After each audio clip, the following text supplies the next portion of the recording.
Mr John McDonnell. Speaker. We're making history today.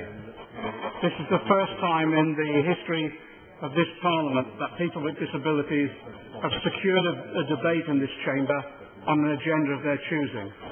So let's pay tribute to the War and Welfare campaigners, the WOW campaigners, who initiated this campaign, who drafted a petition that we have before us in motion form, and who worked so hard for a year to gather over 100,000 signatures and secured this debate.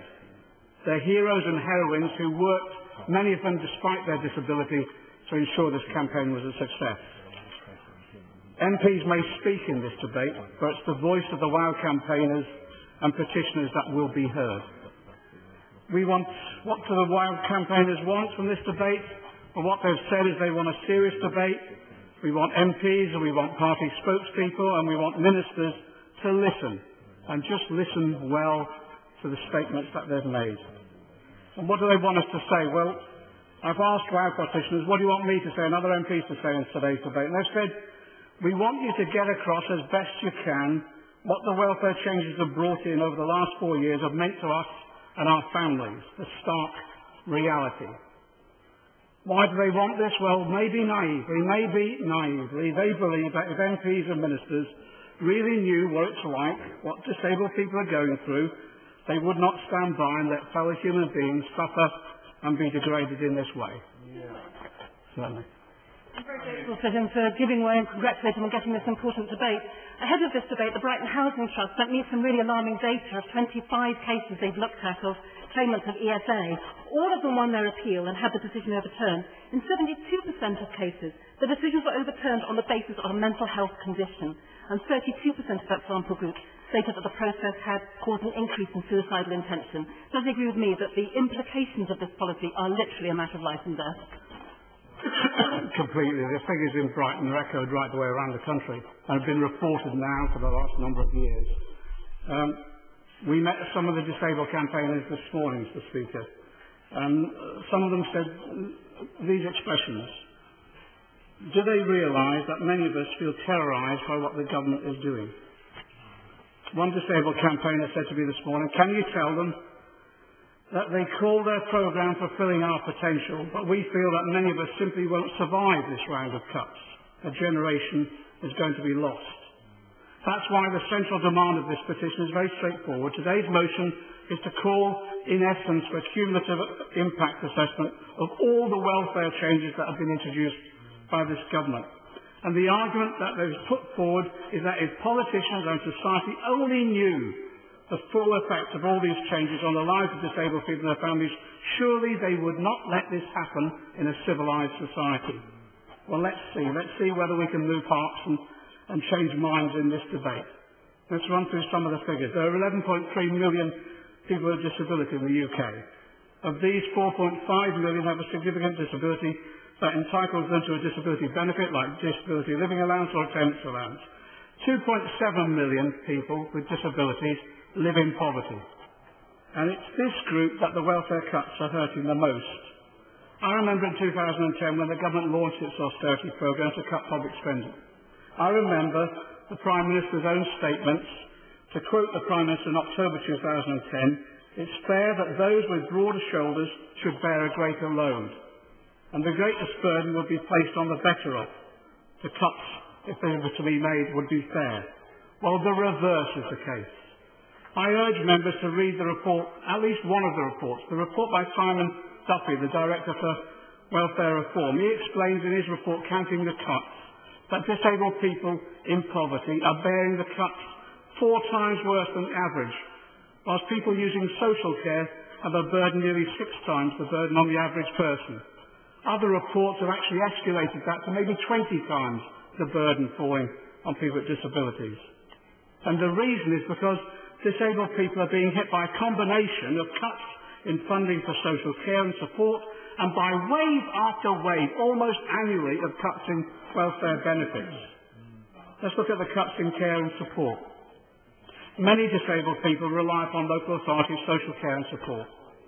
By next month, there'll be 2.68 billion will have been cut out of adult social care budgets across the country. In 2012 and 2013, 320,000 fewer disabled people received local authority social care than in 2005-2006. 37,000 fewer adults between 18 and 16 with physical impairments received social care support than in 2005-2006. 30,000, there's been a 30,000 reduction of adults with mental health issues receiving care and support. Certainly. Does my honourable friend agree that having decent social care isn't just about helping people cope with their disabilities, it's about helping them live an ordinary life that the rest of us would take for granted, being able to get up, washed, dressed and fed, spend time with their family, go out into the community, as well as being able to work if they can. Isn't that why the cuts in social care have been so devastating? It's exactly that people feel they're so harsh with the impact. Am I understanding the way? Let me just finish this point. Many local authorities have changed the eligibility criteria. That's the problem. And they've changed it to cover only those with substantial needs. Automatically, that cuts out about 100,000 people from receiving any form of social care whatsoever. I'm grateful to my honourable friend. And would you agree with me that this is very much a false economy?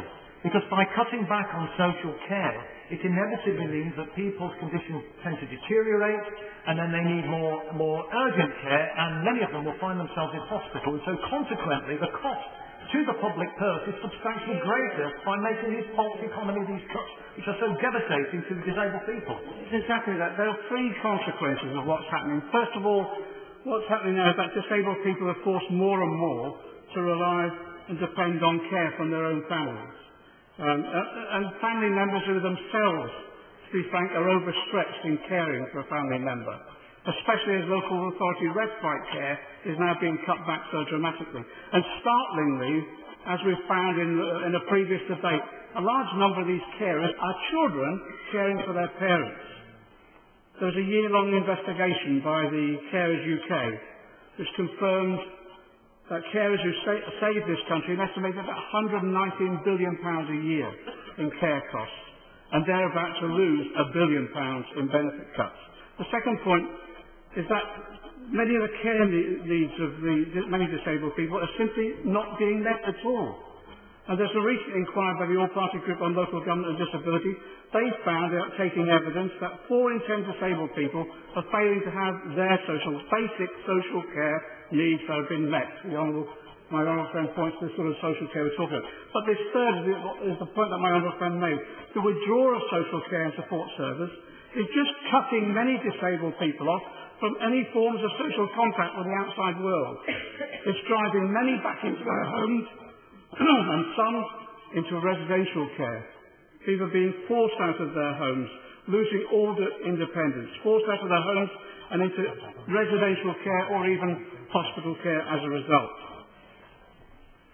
Alongside the cuts to social care and the mounting cuts in welfare benefits, the vast majority of disabled people I've met, and most of us have met, are desperate to work. They're desperate to live like any other employed person, supporting their families with a regular wage. But for some, the tragedy is that their disability is so severe that they'll never be able to work, and they will need to rely upon welfare benefits to ensure they don't live in poverty. For others, what they need is positive and sensitive practical support to help them get back into work or into work at all. The system that's been introduced over the last 6 years to support people in securing work or the appropriate benefits could not have been designed better to undermine the ability of disabled people to get into work or receive the appropriate benefits to assist them. The last government started the process of reassessing all those on incapacity benefits to see if a person could be assisted back into work, and if not, to ensure that they had the right level of financial support.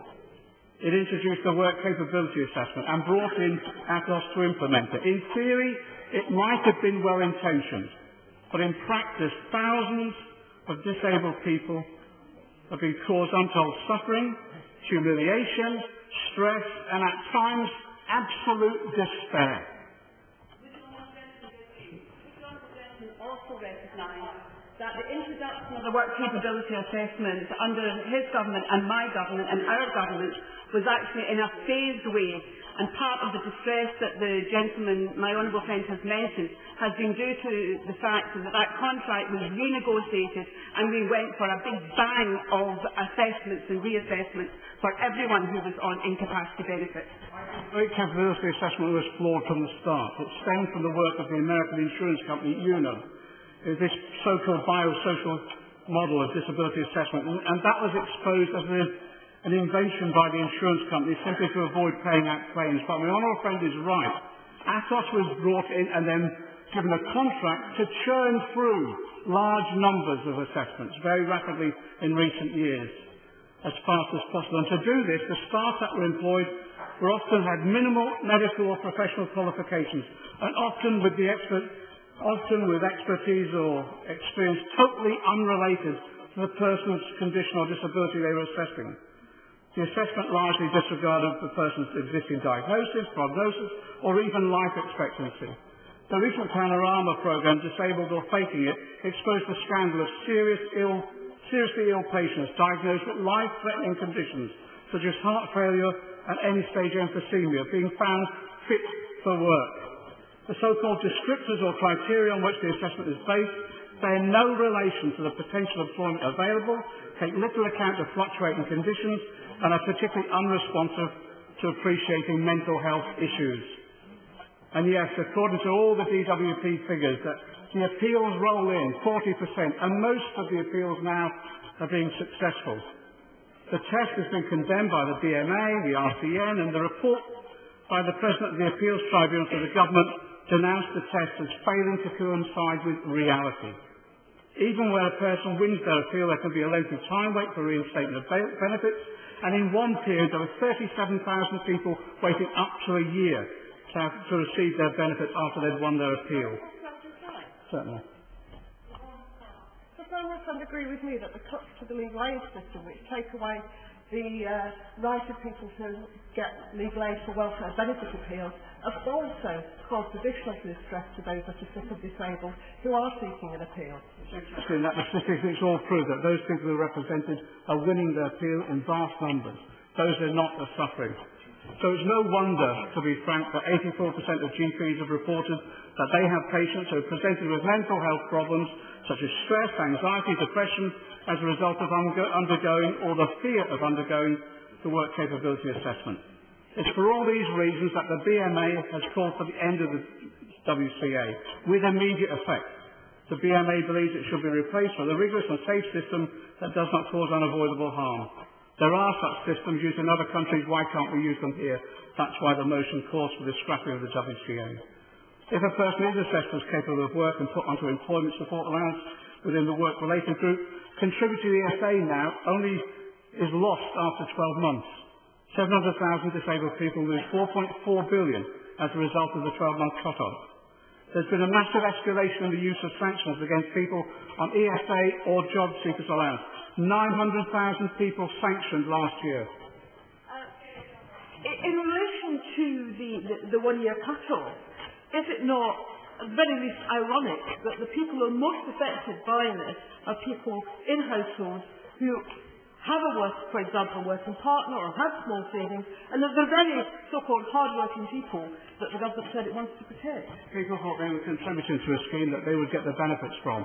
Now they're finding they've contributed and will no longer get those benefits. That's unjust. 1 in 5 of those sanctioned on GSA were disabled people. Sanctions mean the loss of benefits altogether for weeks or even months. And it's compounded, as my honourable friend has said, by the increasing difficulties of time securing just a vital advocacy to appeal and challenge sanctions.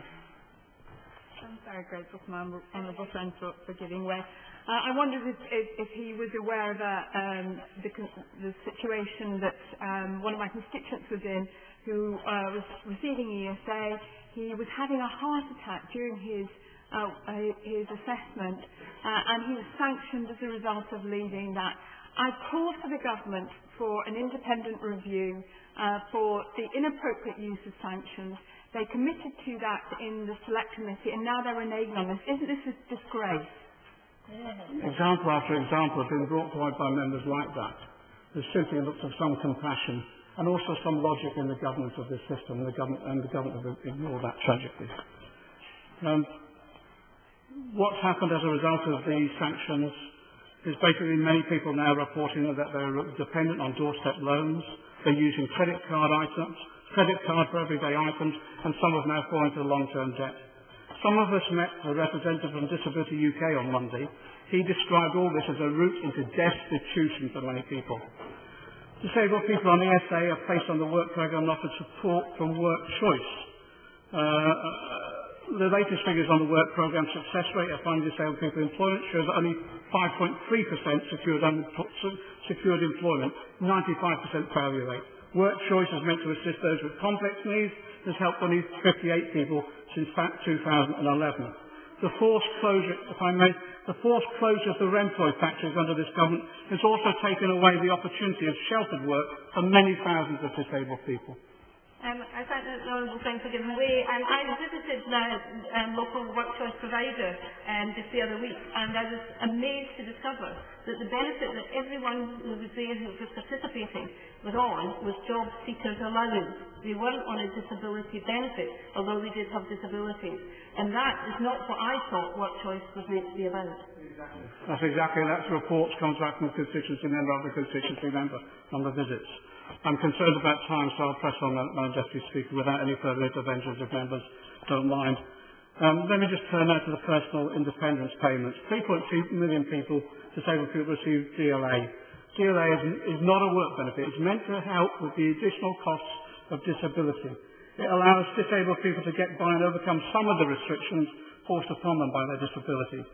From April 2013, the GLA is supposed to be gradually replaced with PIPs, the Personal Independence Payments. I urge members to read today's National Audit Office report assessing the rollout. Let me just quote. The report states that backlogs have developed at each stage of the claimant process. Both the department and the assessment providers have processed fewer claims than expected. By October, the department have made only 16% of the number of decisions expected.